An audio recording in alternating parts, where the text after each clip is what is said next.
1995 में अमेरिका के पिट्सबर्ग में एक आदमी ने दिन के टाइम 2 बैंक रॉबरी की। उसने ना ही कोई मास्क और ना ही अपने आप को छुपाने के लिए कुछ और पहना था।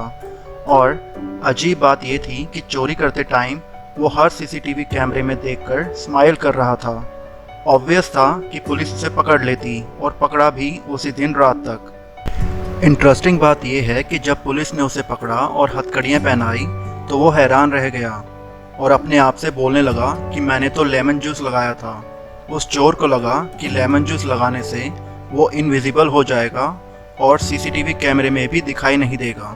कमाल की बात यह है कि उसने ये सिर्फ सोचा ही नहीं बल्कि वो कॉन्फिडेंट था कि उसे कोई देख नहीं पाएगा लेमन जूस लगाने के बाद। एक्चुअली उसने सोचा ये था कि लेमन की केमिकल प्रॉपर्टीज से अगर इनविजिबल इंक बनाई जा सकती है तो मैं भी इनविजिबल हो सकता हूँ लेमन जूस से, और कोई मुझे देख नहीं पाएगा और कैमरा भी मुझे कैप्चर नहीं कर पाएगा। ये एक बिल्कुल ही बेवकूफ़ी वाली थिंकिंग थी, बट इंटरेस्टिंग बात ये थी कि जब पुलिस ने उसे रॉबरी की सीसीटीवी फुटेज दिखाई तो वो सच में सरप्राइज था कि क्यों उसका आइडिया काम नहीं किया, और उसने सोचा कि ये फुटेज फेक है। पुलिस ने फाइनली ये कंक्लूड किया कि ये पागल नहीं है और ना ही नशे में है, या तो इसे मिस इन्फॉर्म किया गया है या फिर इसने ये बेवकूफ़ी में किया है। इस फनी रॉबरी से हुआ ये कि 2 सोशल साइकोलॉजिस्ट डनिंग और क्रूगर को इंटरेस्ट आया इस फिनोमिना को और डीपली स्टडी करने के लिए। स्पेसिफिकली उन्हें ये स्टडी करने में इंटरेस्ट चोर का कॉन्फिडेंस देखकर आया कि सिर्फ लेमन जूस से वो लोगों को और सिक्योरिटी कैमरास को चकमा दे देगा। इसे लैब में इन्वेस्टिगेट करने के लिए उन्होंने एक अंडर ग्रेजुएट ग्रुप को एग्जामिन किया डिफरेंट कैटेगरीज में, जैसे grammatical writing, logical reasoning, sense of humour etcetera. सबके टेस्ट स्कोर्स कैलकुलेट करने के बाद और रिजल्ट बताने से पहले उन्होंने हर स्टूडेंट से उनका ओवरऑल एस्टिमेट स्कोर बताने को कहा और ये भी बताने को कहा कि सारे स्टूडेंट्स में उनका रैंक क्या होगा। एट दिस पॉइंट डनिंग और क्रूगर को एक अलग सा इंटरेस्टिंग और एक नया व्यू पॉइंट मिला। दे फाउंड कि जिन स्टूडेंट्स के सबसे कम मार्क्स आए थे वो अपनी परफॉर्मेंस को ओवर एस्टिमेट करके बता रहे थे कि उन्होंने कितना अच्छा किया टेस्ट में। वो थोड़ा बहुत नहीं बल्कि अपनी परफॉर्मेंस को बहुत ज़्यादा अच्छा बता रहे थे। इन स्टूडेंट्स को लग रहा था कि इनका स्कोर अबव एवरेज होगा, जबकि उनका स्कोर सबसे कम था। वो स्टूडेंट ना सिर्फ इनकम्पिटेंट और लेस स्किल्ड थे, बट उनको इस चीज़ का एहसास तक नहीं था कि उनकी परफॉर्मेंस इतनी डाउन है। ऑन दी अदर हैंड जिन स्टूडेंट्स ने अच्छा स्कोर किया था उनका परसेप्शन अपनी एबिलिटीज़ को लेके ज़्यादा एक्यूरेट था, बट उन्होंने दूसरी गलती की थी। यहाँ गौर करने वाली बात ये थी कि हाईएस्ट स्कोरिंग स्टूडेंट्स ने अपनी परफॉर्मेंस को अंडर एस्टिमेट किया था। उन्हें पता था कि उन्होंने टेस्ट में एवरेज से बेटर स्कोर किया है। उनके लिए ये टेस्ट आसान था तो उन्हें लगा ये सबके लिए भी आसान होगा।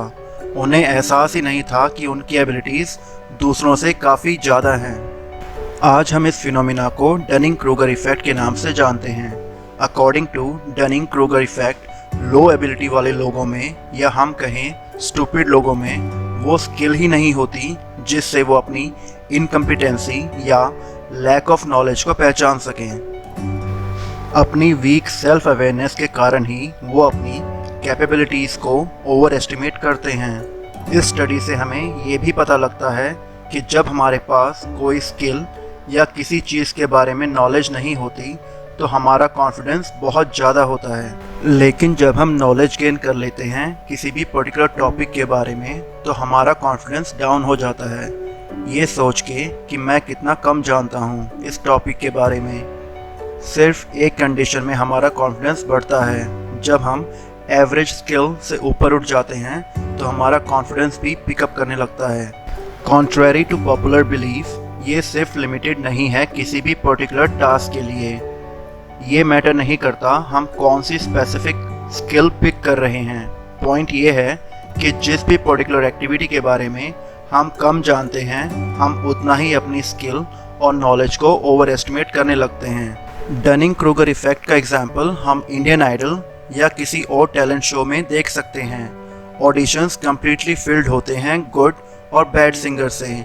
जो बेकार गाते हैं वो रियलाइज़ ही नहीं कर पाते कि वो कितना बुरा गाते हैं। तभी वो जेन्युइनली डिसअपॉइंट होते हैं जब वो रिजेक्ट हो जाते हैं। सच्चाई ये है कि we are not good at evaluating ourself accurately. In fact ज़्यादातर लोग तो इसमें बिलीव करते हैं कि वो एवरेज से बेटर हैं।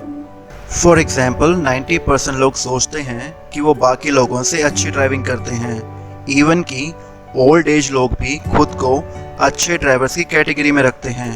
और 95% प्रोफेसर या टीचर सोचते हैं कि वो बेटर पढ़ाते हैं as compare to their colleagues.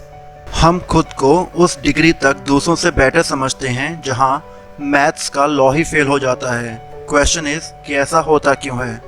ऐसा क्यों होता है कि जब हम लेस स्किल्ड होते हैं तो हमारा कॉन्फिडेंस अपनी एबिलिटीज़ पे ज़्यादा होता है।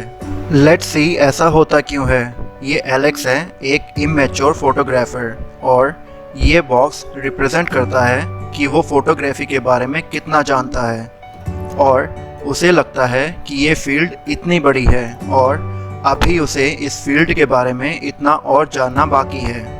दैट्स द रीज़न एलेक्स अपने आप को सभी फोटोग्राफर्स से बेटर समझता है।